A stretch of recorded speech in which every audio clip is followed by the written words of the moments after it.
ça démarre sur une caisse en référence au duc de New York, joué par Isaac Hayes dans New York 1997. Et là, je vous dis, les amis, ça commence fort.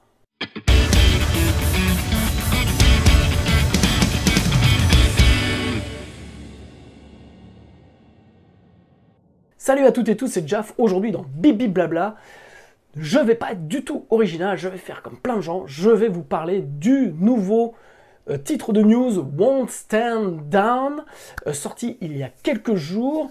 Alors moi je vais pas faire une réaction forcément sur le titre, mais ce qui m'intéresse vraiment, c'est qu'on parle de la prod de ce titre-là. Alors, en attendant le visionnage qui va bien entendu être passionnant, les amis, je vous invite comme d'habitude à vous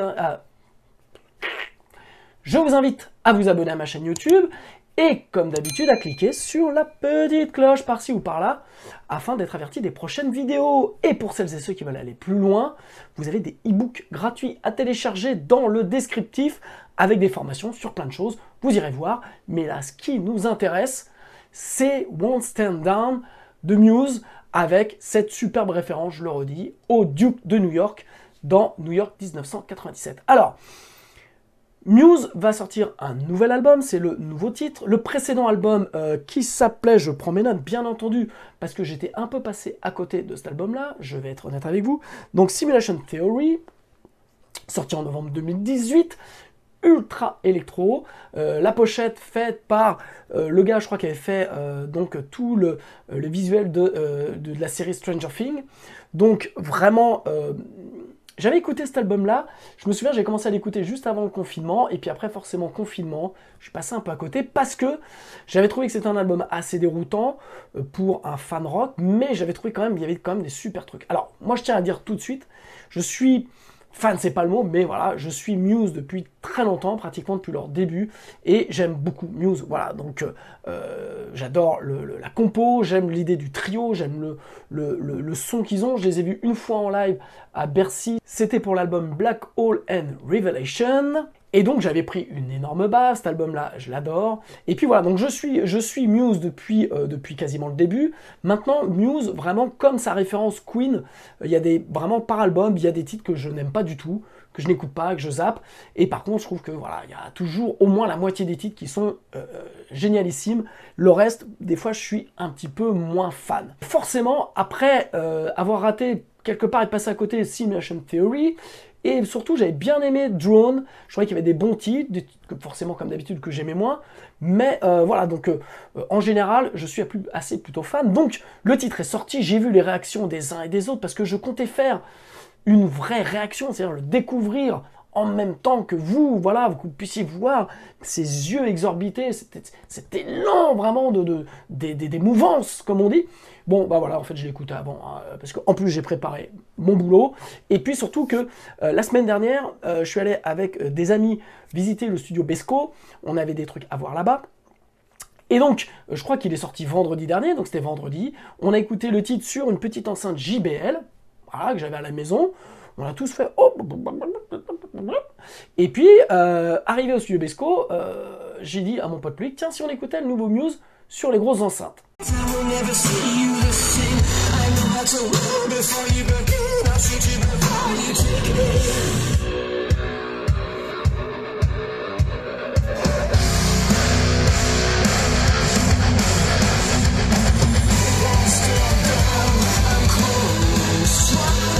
Donc vous voyez, on était religieusement en train d'écouter le titre, alors on en a parlé forcément. Donc l'idée là, c'est que on va vraiment parler de la prod de ce titre-là, parce que je trouve que c'est ce qui est important. Alors ça m'intéresse d'autant plus particulièrement, voyez-vous, que Muse a vraiment une esthétique de production assez spécifique. Donc je le rappelle, c'est un trio avec notamment Chris, j'arrive jamais à prononcer son nom de famille, il m'excusera, bien entendu, on est potes, mais il m'excusera, avec ce son de basse énormissime, ces lignes de basse vraiment emmenées, donc vraiment, il y a vraiment un son propre au groupe, donc ils ont toujours une prod assez spéciale. Moi je sais que sur les derniers albums, je pense notamment à Drone, où vraiment je trouvais que le son voilà, était super fort. Je crois qu'il y avait quasiment 8 dB. Si on regarde, je crois que j'ai ici, où est-ce que j'ai ici? Voilà, si on prend le titre Muse Reaper qui faisait partie de Drone. Si je fais mon stat pour les nerds, vous voyez, il y a pratiquement 8 dB retirés par rapport à YouTube. Donc c'est toujours par rapport à YouTube, c'est pas dire que c'est une référence, mais bon quand même. Et donc vraiment, c'était un master super fort.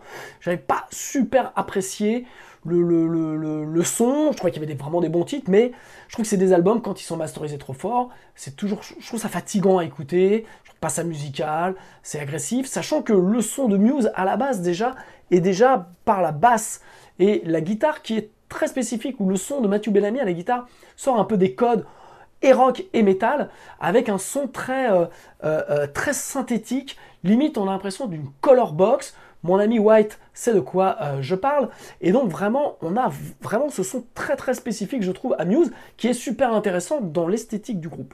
Donc, malgré tout, voilà, j'étais fatigué je suis fatigué des prods en général super forts, donc le Drone, voilà, c'est un album, je trouve qu'il y a des super titres, mais en termes de son, bah, je trouve assez fatigant, assez lassant à écouter.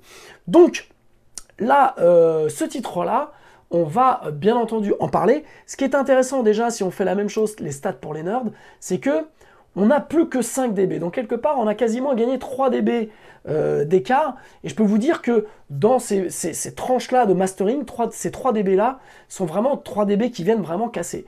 Je trouve personnellement qu'au-dessus de 4, là, ça commence vraiment à casser le mix de mon expérience. Et moi, j'essaie toujours d'avoir mes masters au maximum à 3 dB, 0.3, 0.4 maxi de retirer, parce que là je sais qu'à ce moment-là je commence à dégrader par le mastering mon mix.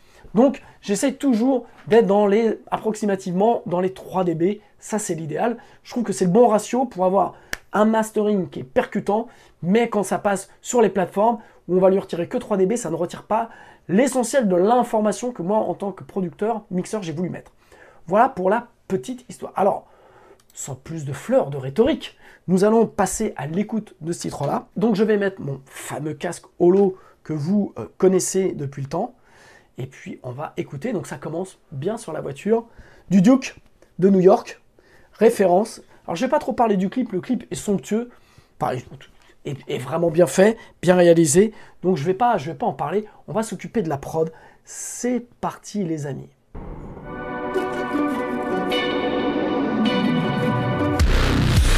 Believe that I would concede and let someone trample on me. You strung me along, I thought I was strong, but you were just gaslighting me. I've opened my eyes and counted the lies, and now it is clearer to me. You are just a use. Déjà, un truc qui me frappe vraiment à l'écoute sur les bonnes écoutes, c'est le kick snare. Le son du kick, il est juste fantastique. C'est-à-dire que moi, il y a tout ce que j'aime. C'est-à-dire qu'on a l'attaque, on a vraiment le gras, et puis on a la pièce, le son de la pièce est juste fantastique. Et idem sur la caisse claire, c'est-à-dire que la caisse claire, on a cette pièce super stéréo, super large, et on a le charlet à droite, vraiment qui marque juste donc le temps, mais on a tout de suite, on n'a pas un code électro, comme peut y avoir sur certains titres de Muse. On a tout de suite un code rock dans le son de la batterie, mais le reste est très électro, et notamment me fait penser moi un peu à Unsustainable de l'album Second Law, avec le côté un peu dubstep. Donc là pour le coup il y a tout de suite d'entrée de jeu, il y a on casse les codes avec, en termes de prod, le son d'une batterie qui va continuer, je pense, comme ça, et on sait, je le sais parce que je l'ai écouté, donc je vais pas vous faire...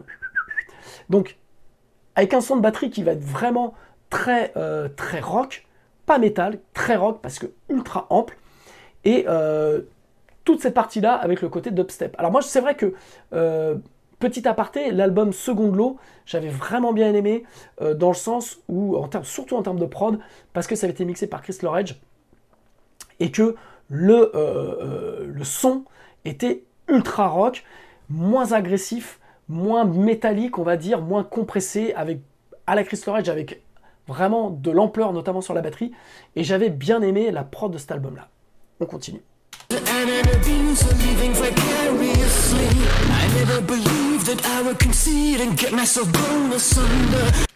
La basse ultra disto et la voix, pareil, toujours cet effet de voix de Matthew Bellamy dans une espèce d'overdrive, un truc sur lequel qu'il utilise vraiment quasiment. Je me rappelle plus si sur le premier album il l'a, mais dès Origin of Symmetry, il y est quoi.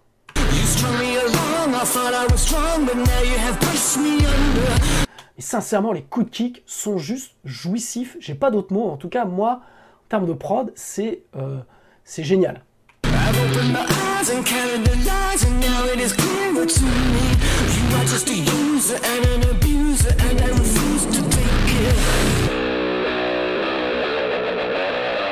Guitare filtrée. Donc, à mon avis, ça va bien entendu péter juste après.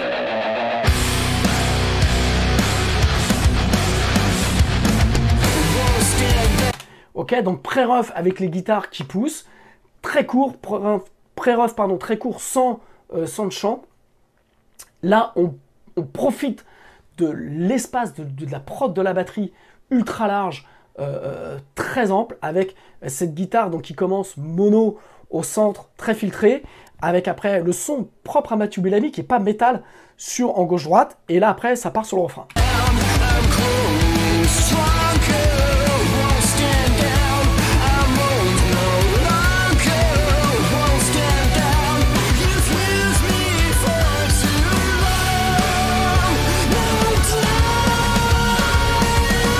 Ok, donc première partie du refrain où par rapport au pré-ref, on n'entend plus les guitares sont assez loin pour laisser la voix devant et tout ce qui est sample, tout ce qui est instru. Et dans la deuxième partie, on entend la guitare qui arrive comme ça et donc qui vient se remettre par-dessus, à mon avis, les deux premières couches de guitare qui sont assez en retrait pour donner vraiment un impact assez fort sur la guitare. On va se réécouter ça, faites attention.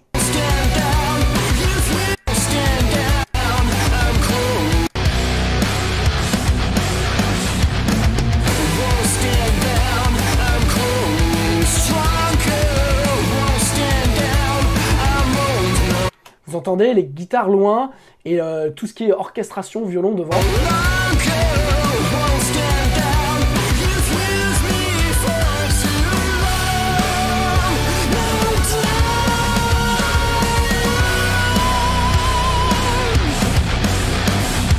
Et là, sur la partie, la sortie, la outro du refrain, si je puis dire, vous avez une guitare au centre qui revient en plus des guitares gauche-droite pour avoir vraiment cette impression de mur du son.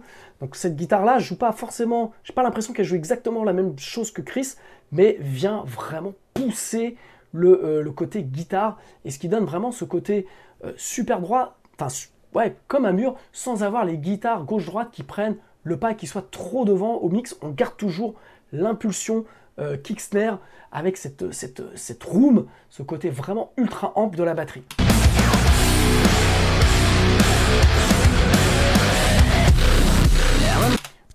Dubstep, ça je trouve que cette partie-là, on fait vraiment dubstep comme sur Unsustainable. Là, les arrangements de violon en pizzi, j'ai l'impression. En tout cas, tout ça sonne super bien.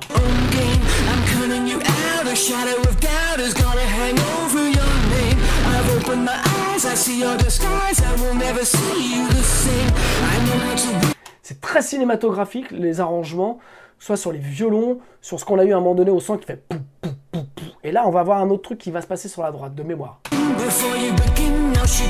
Cette guitare qui fait ting, ting.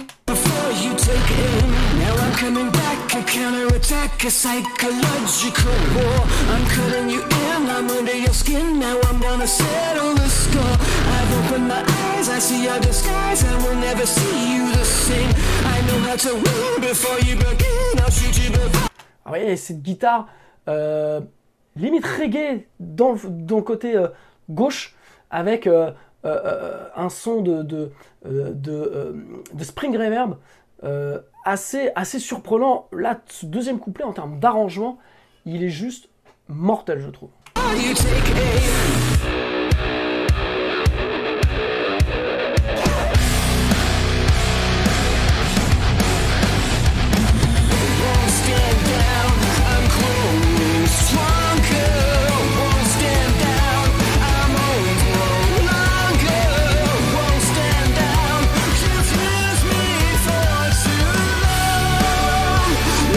Et les guitares qui rentrent à ce moment-là, sur la deuxième partie du refrain, ne rentrent pas de la même manière que sur le premier. Et ça, par rapport à ce que je vous disais la dernière fois sur la réaction par rapport à Sacrifice de The Weeknd, où c'est du copier-coller, là, chaque partie est différente.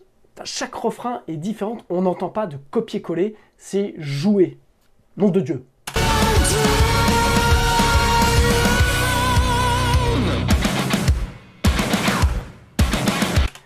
Écoutez vraiment la reverb que l'on a sur la petite guitare au centre qui est en accord avec la batterie.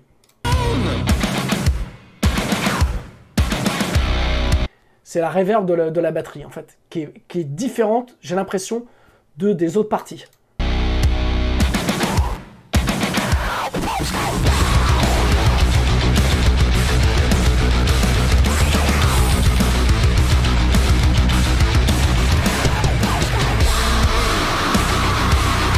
Ok, la première partie, moi, me fait penser à du Slipknot, même si la batterie, pour le coup, n'a pas le code du métal, parce qu'elle colle pas forcément au riff, mais elle reste assez rock, malgré tout, mais la voix saturée, qui est pourtant assez loin, et le riff sonne ultra, enfin, je trouve Slipknot.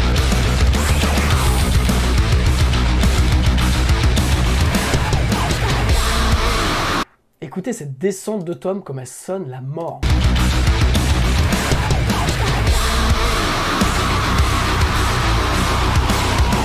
Là, la batterie est plus dans un jeu à la Abe Cunningham du batteur de Deftones, batteur que j'adore, que je trouve vraiment mortel. Écoutez, le changement, on est un peu en halftime et c'est vraiment très influencé par Deftones et Abe Cunningham sur la batterie.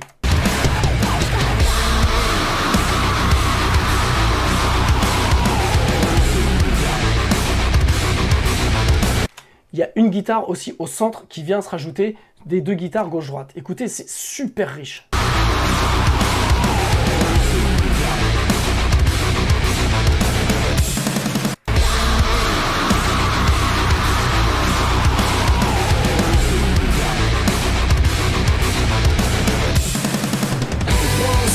Entendez, écoutez la pièce quoi. En termes de prod, c'est juste mortel.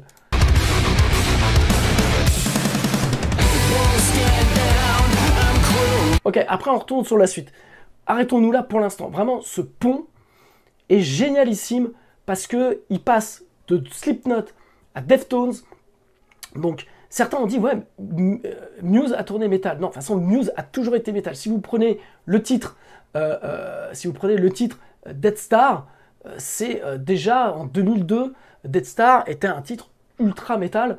Faut pas oublier que je crois qu'il venait juste de sortir Origin of Symmetry, qui était ultra rock, mais Dead Star était vraiment connoté métal. Donc, de toute façon, dans toute leur discographie, il y a des passages de Muse qui sonnent métal. Mais là, ils sont allés super loin, parce que juste dans ce pont-là, ils font une référence, je trouve, très marquée à Slipknot, et une référence très marquée à Deftones, qui sont quand même deux pontes, je dirais, du métal en termes de référence, et deux groupes qui ont vraiment un son très spécifique, que l'on aime ou que l'on n'aime pas. Mais quelque part, Muse incorpore ces deux références dans leur univers, sans faire en sorte qu'on dise, bah, tiens, ils ont pompé.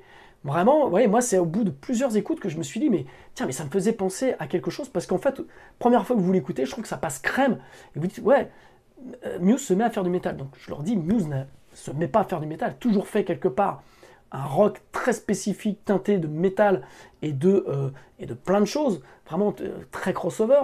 Ce que a fait quelque part Queen. Queen, il y avait des titres qui étaient très hard rock à l'époque, et qui forcément ont influencé beaucoup de métalleux, et puis il y avait des titres qui étaient très piano, voix, voilà. Donc Muse est vraiment là-dedans, mais Muse, là pour l'instant avec ce titre-là, en train de passer, je trouve, quelque chose. En tout cas, artistiquement, on a entre le couplet, pré-ref, refrain, en deux parties, plus le pont, on a un petit peu une succession d'ambiance. Et c'est pour ça que je trouve que le titre est assez prog au final, plus que métal est assez prog. Et je trouve qu'ils ont réussi à coller des ambiances qui pourraient paraître différentes, mais dans un même univers, sans pour autant qu'on se dise, tiens, ils ont pompé. Et ça, je trouve que c'est super fort. C'était surtout super casse-gueule pour Muse, de dire tiens, voilà, ils ont fait du métal. Non, non, non, non. Ils sont influencés et ils ont utilisé des influences dans leur univers parce que quand on aime Muse, on n'est pas surpris, quoi. Voilà.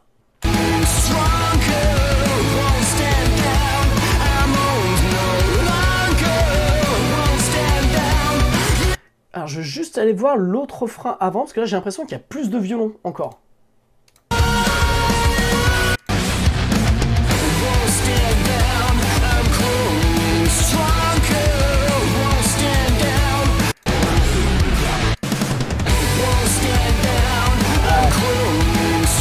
Les violons sont plus devant, sont plus fournis, la mélodie est plus enjouée, le jouage est plus envoyé, c'est normal, c'est un dernier refrain, donc la sauce monte progressivement.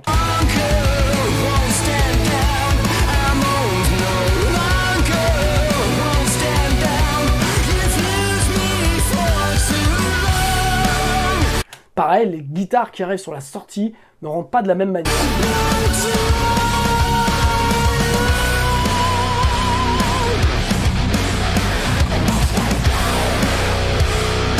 Ok, on a la voix saturée qui revient du pont.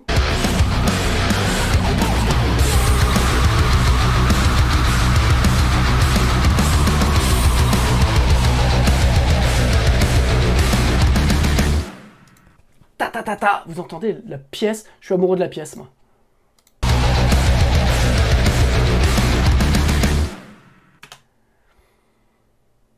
Alors, sincèrement, moi je vais vous dire que autant je peux être peut-être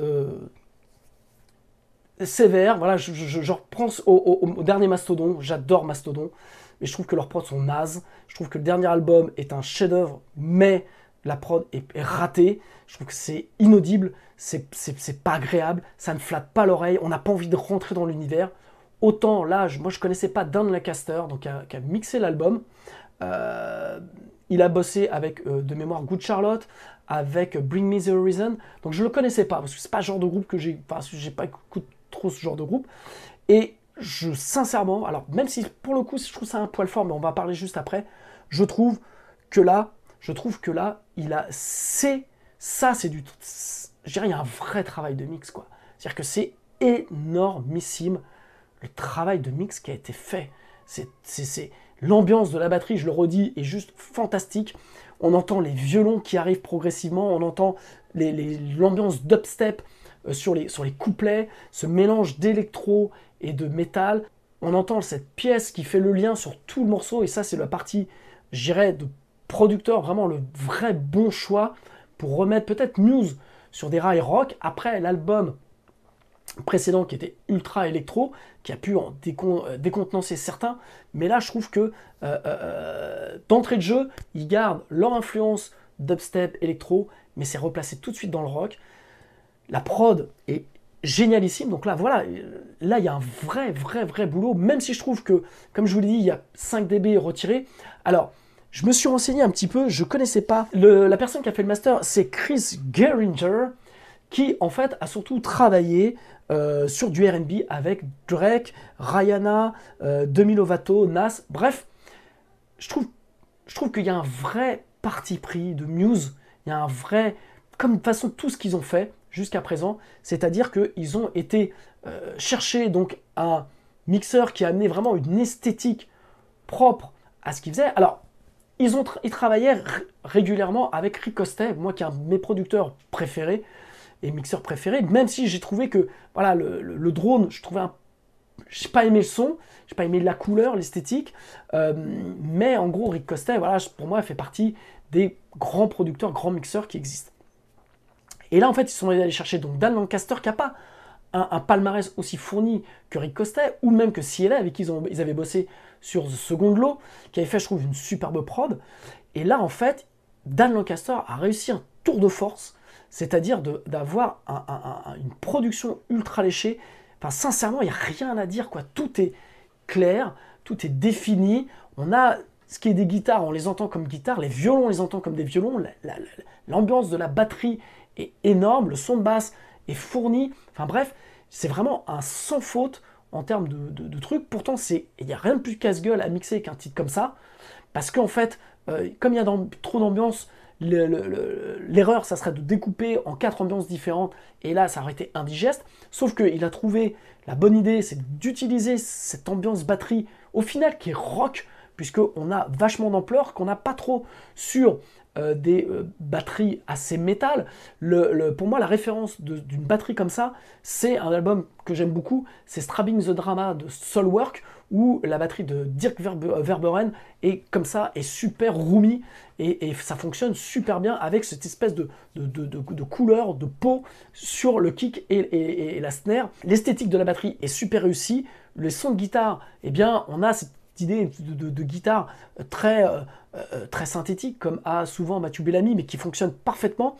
Alors, on a une esthétique un peu mate, mais ce qui est assez normal au final, puisque en fait, on a quand même beaucoup de saturation sur un titre comme ça. C'est-à-dire qu'on a la basse qui est ultra saturée, on a la voix, on a les guitares, et donc en fait, il a laissé la contrepartie sur de la respiration, sur la batterie, je leur dis, avec ce côté roomy, et tous les arrangements de cordes et de synthé, cette petite guitare un peu reggae qu'on a sur le deuxième couplet. Bref, Dan Lancaster a joué, mais vraiment une partie fine, si je puis dire, mais a joué vraiment... Enfin voilà, il y a du niveau, quoi. Là, sincèrement, ça faisait très longtemps, donc sur le bibi blabla que j'ai fait sur Adele et Mastodon, je disais, voilà, ça fait très longtemps que j'ai pas entendu une vraie bonne prod, et bien là, je viens de me prendre une baffe, au même titre que le dernier titre de Porcupine Tree, qui s'appelle Aridan. Je pense que je vous ferai, si ça vous intéresse, quelque chose, mais bon, le titre dure 8 minutes, donc on risque d'y passer un peu de temps, mais j'ai trouvé vraiment en termes de prod, c'est super intéressant.